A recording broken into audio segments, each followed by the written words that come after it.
ಅಲ್ಗಂತ ಅವಳು ಜೀವ ಇರೋ ಬೊಂಬೆ ಥರ ಆಗೋಗಿದ್ಲು. ಅವಳನ್ನು ಎತ್ಕೊಳ್ಳೋದು, ಆಡಿಸೋದು, ಅವಳು ನಡೆಯೋದನ್ನು ಕಲಿತಾಗ ಅವಳ ಬೆರಳು ಹಿಡ್ಕೊಂಡು ನಡೆಸೋದು, ಆಮೇಲೆ ಇನ್ನೂ ಬೆಳೆ ದೊಡ್ಡವಳಾದಾಗ ಕೂಸು ಮರಿ ಮಾಡಿ ಮನೆಯಲ್ಲೇ ಸುತ್ತಾಡಿಸಿದ್ದು ಎಲ್ಲ ಚೆನ್ನಾಗಿ ನೆನಪಿದೆ ನನಗೆ. ಬಟ್ ಅವಳ ಮುಖ, ಅವಳು ಹೇಗಿದ್ಲು ಅದು ಅಷ್ಟೊಂದು ಸ್ಪಷ್ಟವಾಗಿ ನೆನಪಿಲ್ಲ. ಇದ್ದಿದ್ದು ಕೆಲವೇ ವರ್ಷ ಅಲ್ವಾ. ನನಗೆ ಅವಳೊಂದು ಅಷ್ಟೊಂದು ಪ್ರೀತಿ, ಬಹಳ ಹಚ್ಕೊಂಡಿದ್ದೆ.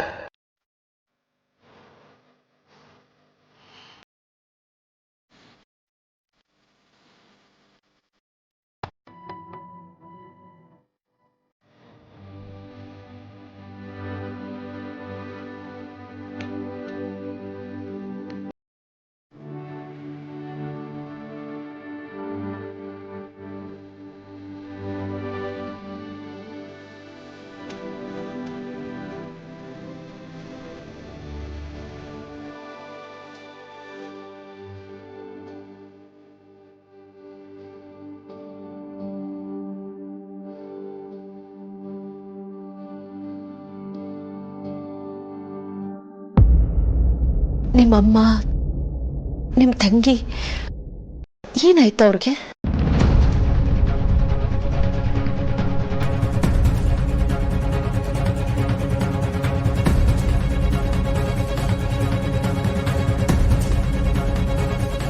ಅಮ್ಮ ಅಪ್ಪನ ಬಿಟ್ಟು ಹೋದ್ರು. ಬಿಟ್ಟು ಹೊಟ್ಟೋದ್ರ? ಯಾಕೆ? ಗೊತ್ತಿಲ್ಲ, ಗೊತ್ತಾಗೋ ವಯಸ್ಸು ನಂದಾಗಿರ್ಲಿಲ್ಲ. ನಿಮ್ಮನ್ನ ನಿಮ್ಮ ತಂದೆನ ಬಿಟ್ಟು ಹೋದ್ರು ಅಂದ್ರೆ ಬಲವಾದ ಕಾರಣ ಇರ್ಬೇಕಲ್ವಾ? ಇದ್ದಿರ್ಬೋದು, ಬಟ್ ನಾನಾಗಲೇ ಹೇಳಿದ್ನಲ್ಲ, ನನಗಿದ್ಯಾವುದು ಏನೂ ಅರ್ಥ ಆಗ್ತಿರ್ಲಿಲ್ಲ. ಮೊದಲೆಲ್ಲ ಚೆನ್ನಾಗೇ ಇದ್ರು, ಒಬ್ಬನೊಬ್ರು ತುಂಬ ಪ್ರೀತಿ ಮಾಡ್ತಾ ಇದ್ರು.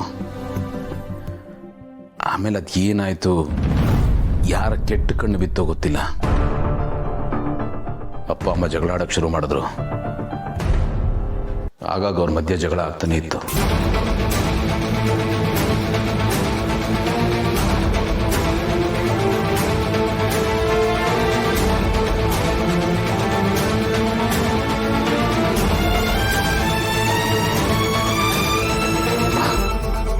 ಮಕ್ಕಳೆದುರುಗಡೆ ಜಗಳ ಆಡಬಾರ್ದು, ನಮ್ಮ ಬೀರುತ್ತೆ ಅಂತ ನಮ್ಮನ್ನ ಒಂದು ಕೋಣೆಯಲ್ಲಿ ಕೂಡ ಹಾಕಿ ಅವ್ರು ಜಗಳ ಆಡ್ತಾ ಇದ್ರು.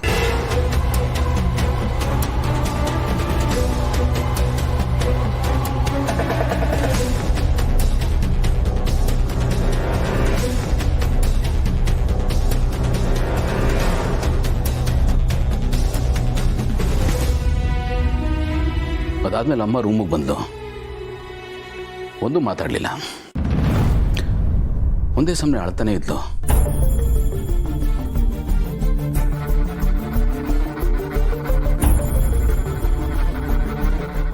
ಅಳ್ತಾನೆ ತನ್ನ ಬಟ್ಟೆನ, ನನ್ನ ತಂಗಿ ಬಟ್ಟೆನ ಪ್ಯಾಕ್ ಮಾಡಿಕೊಂಡು ಹೊರಟೇ ಬಿಟ್ಲು.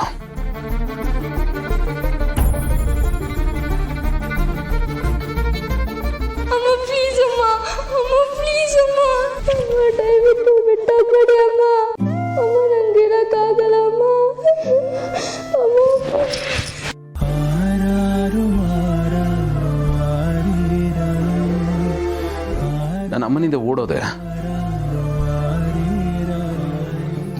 ನನ್ನ ಬಿಟ್ಟು ಹೋಗ್ಬೇಡಮ್ಮ ಅಂತ ಬೇಡ್ಕೊಂಡೆ. ಆವತ್ತವಳಿಗೆ ಏನನ್ನಿಸ್ತೋ ಏನೋ ಗೊತ್ತಿಲ್ಲ, ನನ್ನನ್ನು ಅಷ್ಟೊಂದು ಪ್ರೀತಿ ಮಾಡ್ತಾ ಇದ್ದವಳು ತೋಳು ಹಿಡ್ಕೊಂಡು ತರ ಅಂತ ಹೇಳ್ಕೊಂಡೋಗಿ ನನ್ನ ಒಂದು ಕತ್ಲು ಕೋಣೆಯಲ್ಲಿ ಬಿಟ್ಲು. ನನ್ನ ಅತ್ತೆ ಗೋಕರ್ತೆ, ನಾನು ಬರ್ತೀನಮ್ಮ ಬಿಟ್ಟೋಗ್ಬೇಡ ಅಂತ ಕೇಳ್ಕೊಂಡೆ. ಬಟ್ ಅವಳು ಮನಸ್ಸು ಕರಗಲೇ ಇಲ್ಲ.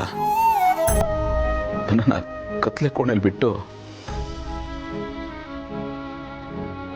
ಬಾಗ್ಲಾಕೊಂಡು ಹೊಟ್ಟೆ ಬಿಟ್ಲು. ನಮ್ಮಮ್ಮ ನನ್ನ ಬಿಟ್ಟು ಹೊಟ್ಟೆ ಹೋದ್ಲು.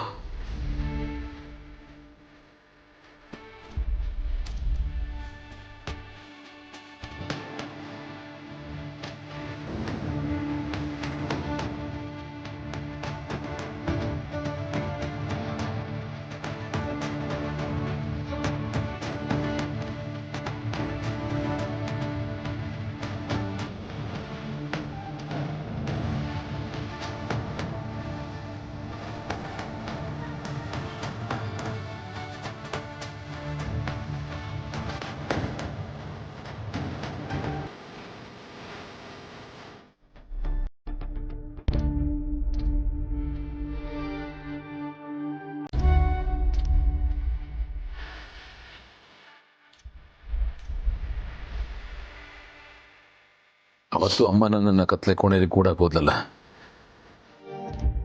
ಅವತ್ತಿಂದ ನನಗೆ ಕತ್ಲು ಅಂದರೆ ಸ್ವಲ್ಪ ಭಯ.